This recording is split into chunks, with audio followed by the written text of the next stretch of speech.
Recording by Parag studio. स्वर संजय स्नेही, गीतकार विनोद बिंदास बेवफा।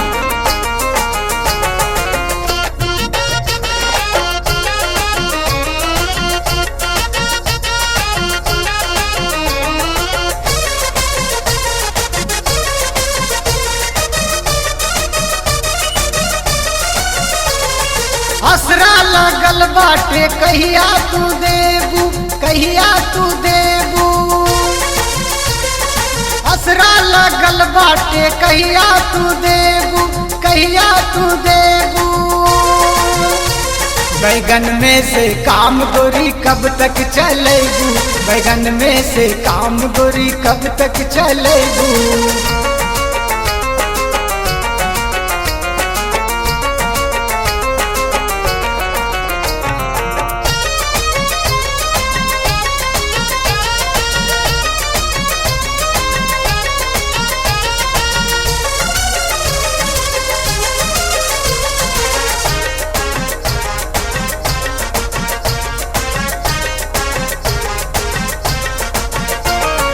रोज रोज बैगन ना कर गोरी यूज हो, उड़ जाए तोरा अभी नया नया फ्यूज हो।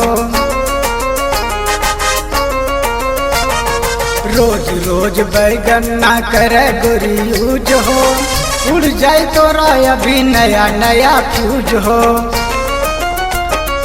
हमरा के आई लव यू कहिया ले कहबू, कहिया ले कहबू। हमरा के आई लव यू कहिया ले कहबू, कहिया ले कहबू। बैगन में से काम गोरी कब तक चलेबू, बैगन में से काम गोरी कब तक चलेबू।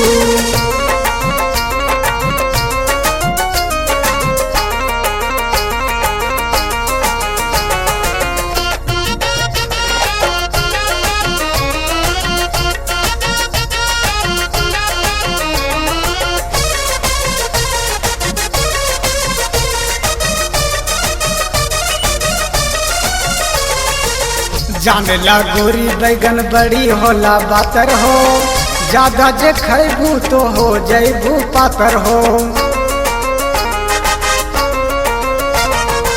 जानेला गोरी बैगन बड़ी होला बातर हो, ज्यादा जे खैबू तो हो जैबू पातर हो। अपन फुलल गाल गोरी का तू पचकैबू, का तू पचकैबू। अपन फुलल गाल गोरी का तू पचकैबू, का तू पचकैबू।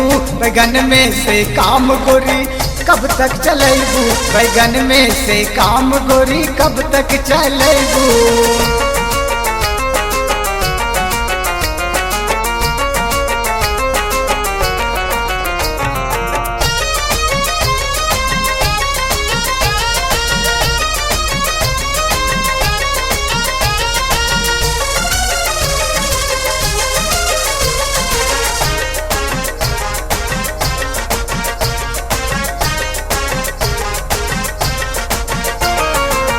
मन तनी बतिया न करे मिस यूज हो, देख के रोहित संजय होला कहने फ्यूज हो।